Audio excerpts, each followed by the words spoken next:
उसी दम वो सिद्धि हो गई और खुदा इबादत खाना का सरदार इस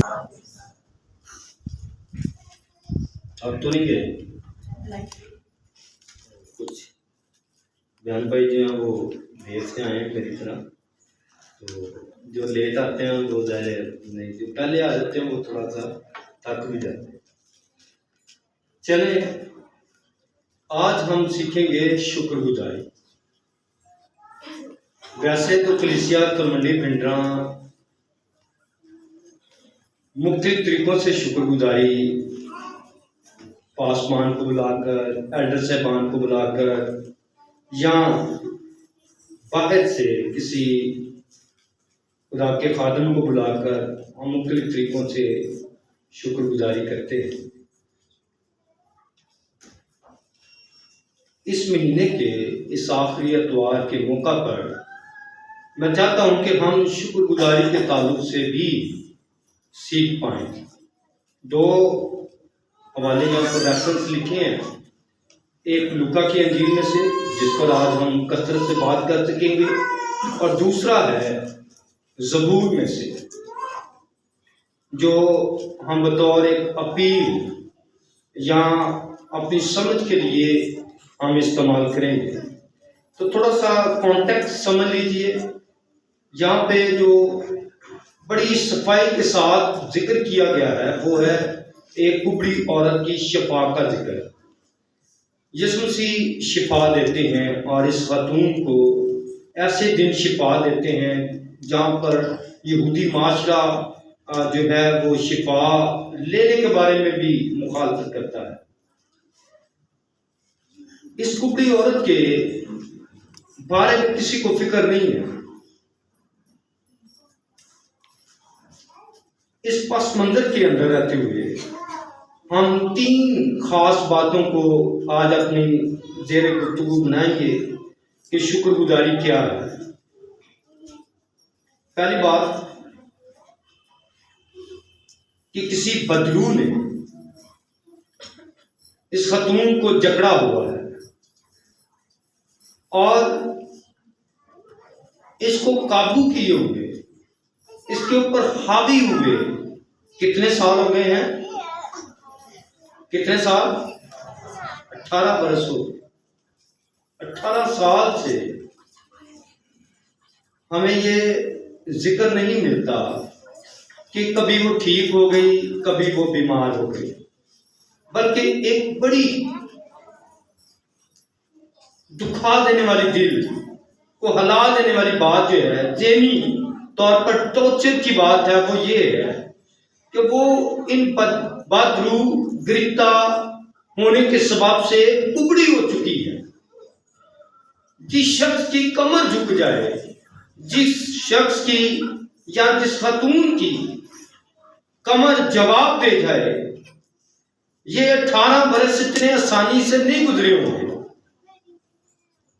और इस 18 साल में उसने बदरवा से मुख्तलिफ तरह से तकलीफों को सहा है, और ये तकलीफ इस कदर बढ़ चुकी है कि ये खातून कुबड़ी हो चुकी है। 18 बरस तक ये तकलीफ सहती रही और बहुत मर्तबा इसने इलाज करवाया, दुआ भी करवाई होगी, लेकिन इसका कुबड़ापन नहीं गया, इसका झुक जाना सीधा नहीं हुआ है। और जब आयत मुबारक पढ़ते हैं तो यहाँ पर मुकद्दस लूका बड़ी सफाई के साथ इस बात को बयान करता है कि वो किसी तरह सीधी ना हो सकती थी। इसका मतलब मेडिकली या इल्म तिब की रूह से अगर उसको सीधा कर दे तो शायद उसकी मौत वाक़या हो जाती। इसलिए मुकद्दस लूका यूं लिखते हैं कि उसे किसी तरह भी सीधा करना दुरुस्त नहीं था। अगर सीधा करते तो शायद वो अपनी जान से जाती। इसलिए मसीह के अल्फाज बड़े गौरतलब है। मसीह यीशु के अल्फाज क्या हैं जरा देखिए। यीशु ने उसे देखकर पास बुलाया और पास बुलाकर क्या कहा? उसे कहा, ऐ औरत, तू अपनी कमजोरी से छूट गई, अपनी कमजोरी से छूट गई। कमजोरी से छूट जाना, शुक्रगुजारी क्या है? हम भी शायद इस खातून की तरह, इस औरत की तरह अपनी जिंदगी को बसर कर रहे हैं।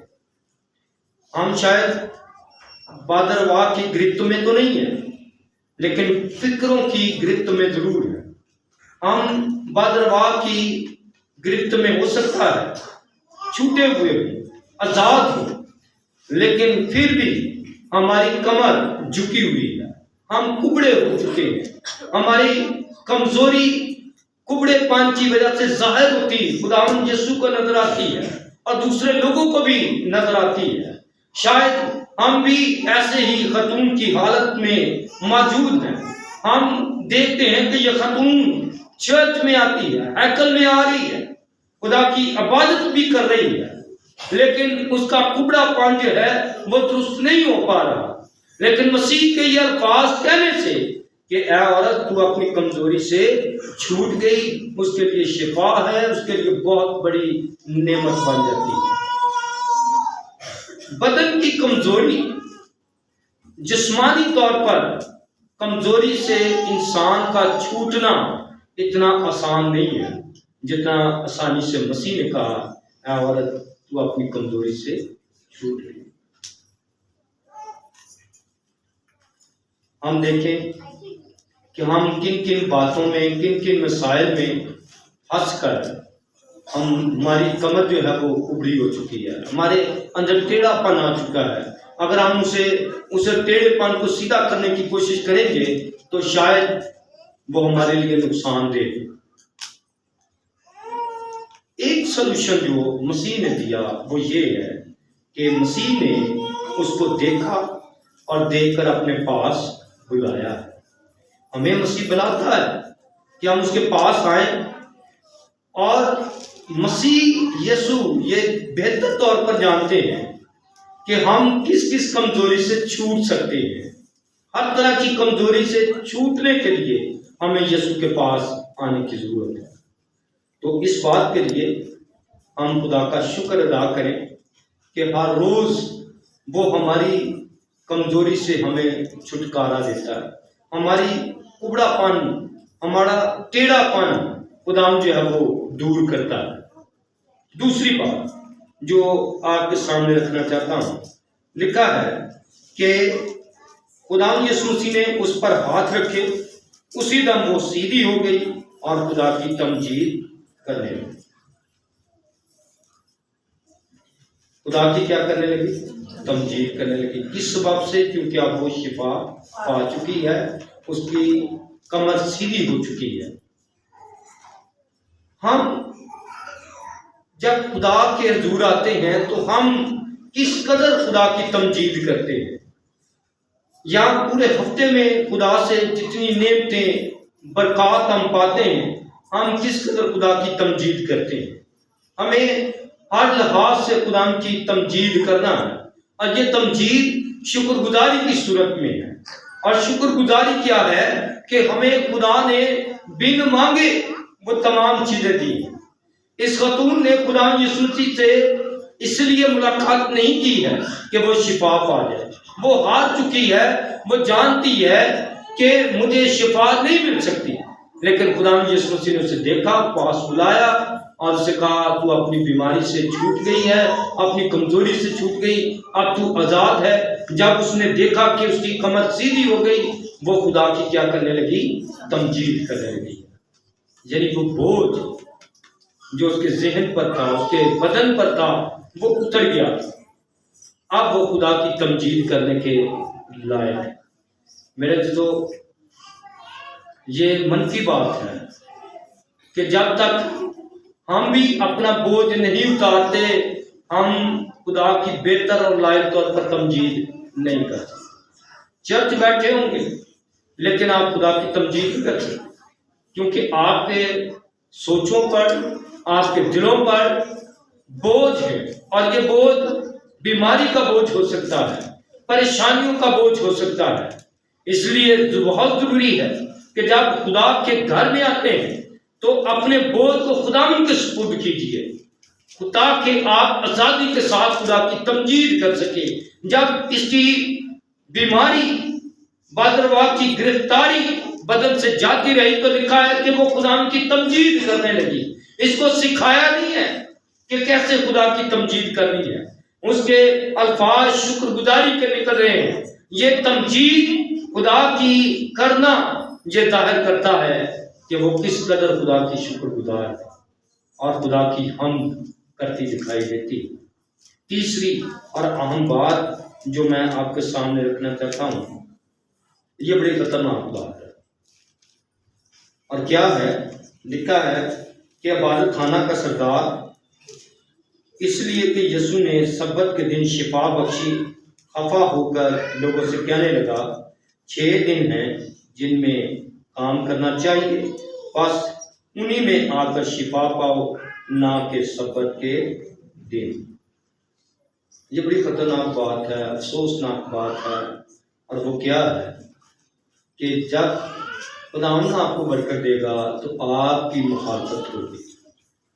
जब आपको कोई ब्लेसिंग मिलेगी तो आपकी ब्लेसिंग के ऊपर जो तनकीद होगी वो जाहिर करती है कि आपसे बहुत सारे सरदार कहेंगे कि लोगों की तरह के लोग आपसे नाराज, खफा, उदास कि ये बरकत इससे क्यों मिली। मत घबराएं और इस बात पर जरूर सोचें। लिखा है कि वो खफा होकर लोगों को डांटते हुए कह रहा है, फरमाता है कि 6 दिन हैं जिनमें आप काम काज करें, उन्हीं 6 दिनों में क्या करो, शिफा भी आकर पाओ। सब्बत के दिन जो है सिर्फ वो इबादत की जाए।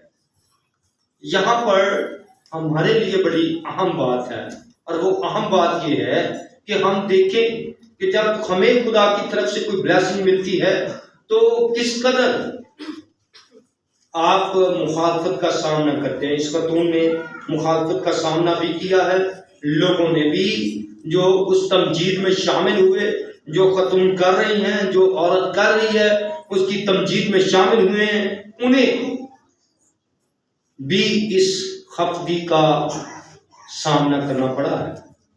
बहुत सारे लोग जो बाइख्तियार होते हैं वो किसी की ब्लेसिंग को शायद इस तरह से देख नहीं पाते या कबूल नहीं कर पाते हैं। तो 3 बड़ी बातें। पहली बात कि उबड़ापन शिफा देना सिर्फ यीशु का काम। दूसरी बात कि हम अपनी कमजोरियों पर भी गौर करें कि किन से हम छूट सकते हैं और मसीह के पास आए। तीसरी बात जो खुदा के कलाम में से हमने सीखी वो ये है कि कुछ लोग आपसे नाराज हो सकते हैं, खफा हो सकते हैं। दूसरा वाला जो मैंने आज आपके सामने रखा है वो ज़बूर 30 है, उसकी पहली 3 आयात जो हमारी रहनुमाई करते हैं कि हम खुदा की किस तरह से और अच्छे तरह से शुक्रगुजारी कर सकते हैं। तो खुदा के कलाम में लिखा है, ऐ खुदावंद मैं तेरी तमजीद करूंगा क्योंकि तूने मुझे सरफराज किया है और मेरे दुश्मनों को मुझ पर खुश होने ना दिया। ऐ खुदावंद मेरे खुदा, मैंने तुझसे फरियाद की और तूने मुझे शिफा बख्शी। ऐ खुदावंद तू मेरी जान को पाताल से निकाल लाया है, तूने मुझे जिंदा रखा है कि गोहर में ना जाऊं।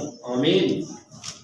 यहाँ पर जो शुक्रगुजारी है, जो शुक्रगुजारी की दुआ है वो नहायत ही अहम है। इस पूरे महीने के लिए हम खुदा की शुक्रगुजारी कर सकते हैं और वो शुक्रगुजारी ये है कि जब आप पहली आयत को पढ़ते हैं तो यहाँ पर लिखा है सरफराज किया, सरफराज ऊंचा किया जाना। आपको खुदा ने तरक्की बख्शी है। ये तरक्की आपकी जिस्मानी तरक्की भी हो सकती है, ये तरक्की आपकी रूहानी तरक्की भी हो सकती है। जीवते यीशु के वसीला से आपकी जिंदगी के अंदर सरफराजी धमकती हुई नजर आती है।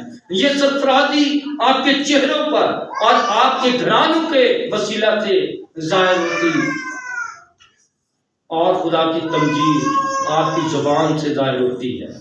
मेरे जो आप इस बात पर तवज्जो कीजिए कि खुदावंद ने इस पूरे महीने में आपको शुक्रगुजारी का कितना बड़ा मौका दिया है कि आपकी जिंदगी में खुदा ने तरक्की बख्शी, सरफराजी बख्शी है।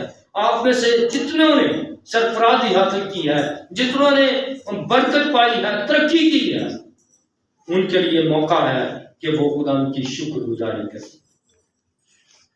शायद आसमान के लिए ये जानना मुश्किल होता है कि क्या क्या किसी को बरकत मिली है, लेकिन ये हर किसी के लिए जानना आसान है कि वो पिछले दिनों में क्या कुछ हासिल करना चाहता था लेकिन नहीं कर पाया, खुदा ने उसे दिया है। उसके लिए सरफराजी के लिए खुदा की शुक्रगुजारी की जा सकती है। दूसरी अहम बात लिखा, मैंने तुझसे फरियाद की और तूने मुझे शिफा बख्शी।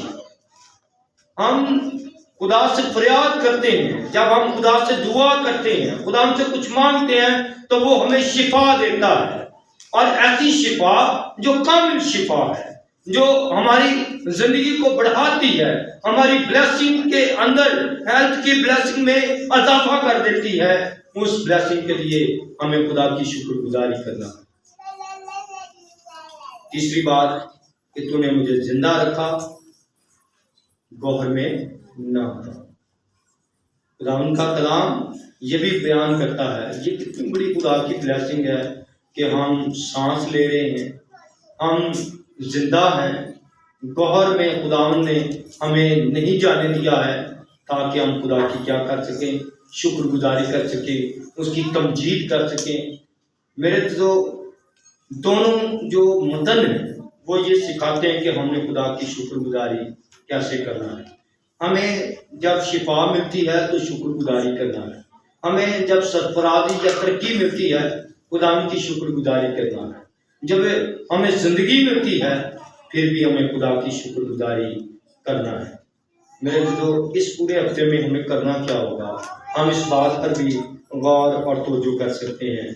लिखा है खुदा यीशु मसीह ने उस मुखालफीन से कहा, बस क्या वाजिब ना था कि ये जो अब्राहम की बेटी है इसको शैतान ने 18 बरस से बांध रखा था, सब्बत के दिन इस बंध से छुड़ाई जाती। जब उसने ये बातें कही तो उसके सब मुखालिफ शर्मिंदा हुए और सारी बईद उन आलीशान कामों से जो उससे होते थे खुश हुई। दो चीज़ें हैं, एक वो है जो मुखालफत करते हैं, एक वो है जो खुदा के अजीब कामों से खुश होते हैं। जो मुखालफत करते हैं उनके बारे में साफ लिखा है कि मुखालिफ शर्मिंदा हो, लेकिन वो अपनी शर्मिंदगी को खुदा का फजल नहीं समझते। वो उस शर्मिंदगी को शायद महसूस भी नहीं कर पाते हैं, लेकिन जो खुश होते हैं, जो खुदा के बरकत के वसीला से खुश होते हैं, लिखा कि सारी भीड़ उन आलीशान कामों से जो उससे होते थे क्या हो रहे थे, खुश हो रहे थे। मेरे तो अगर आपकी जिंदगी में भी ऐसी खुशी मौजूद है तो आप खुदा की शुक्रगुजारी के साथ साथ उसकी तमजीद भी करें। आपकी सारी ब्लेसिंग जो खुदा ने आपको दी है वो शुक्रगुजारी है। इस पूरे महीने में खुदा ने हमें जी उठने के दिन को मनाने का फजल बख्शा। खुदा ने हमें ये मौका बख्शा कि हम दो बड़ी जो बातें हैं उनके लिए सेलिब्रेशन कर सकें। हम खजूर के एतवार को, गुड फ्राइडे को और बिलखसूस मसीह यीशु के जी उठने के दिन को मना सकें। तो ये हमारे लिए ब्लेसिंग है। इसके लिए हमें खुदा का कलाम इजाजत देता है कि हम खुदा के आलीशान अजीब कामों को देखकर क्या करें, खुश हों। खुदा की कुदरत से हमें खुश होने की जरूरत है। अगर आप महसूस करते हैं कि आपकी जिंदगी के अंदर खुशी मौजूद है तो फिर आपके लिए आज का पैगाम इस बात पर इनासार करता है कि खुदा ने ये खुशी आपको इसलिए दी है ताकि आप खुदा की तमजीद कर सके। मेरे जो आए अपने सर को झुकाएं और इस बात के लिए तैयार हों, गौर करें कि क्या इस कुबड़ी औरत की तरह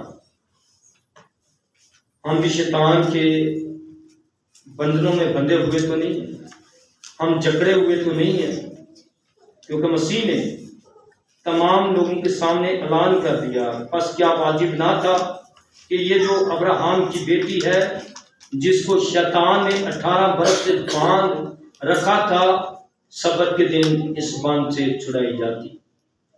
कईयों को प्रॉब्लम्स में 18 साल से भी ज़्यादा वक्त लग गया, लेकिन अभी तक आज़ाद नहीं हुए। आज का पैगाम हमें आज़ादी बख्शता है कि हम अगर किसी बंधन में बंधे हुए हैं, ऐसी गिरफ्तारी में हैं जो शैतान ने हमारे ऊपर लागू की है, हम मसीह के पास आएँ ताकि वो हमें देखे और हमें अपने पास बुलाकर इस औरत के तरह कुबड़ेपन से हमें रहाई और छुटकारा बख्शे। खुदा की शुक्रगुजारी करते हुए हम खुदा से कहें कि खुदा तेरे नज़दीक 18 बरस कुछ नहीं है, तो किसी भी वक्त खुदा हमें शिफा दे सकता है, किसी भी वक्त वो हम पर रहम कर सकता है। खुदा के कितने खूबसूरत अल्फाज हैं, ऐ औरत तू अपनी कमजोरी से छूट गई। ये एक ऐसी दुआ है जो हम अपने दिल में कह सकते हैं कि आए खुदा तू हमें भी उस औरत की तरह हमारी कमजोरी से छुड़ा, ताकि हमारा सीधापन जाहिर हो सके।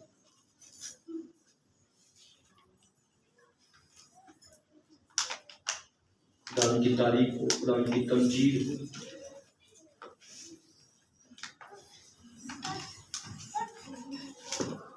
हम कुछ लम्हे खामोशी के साथ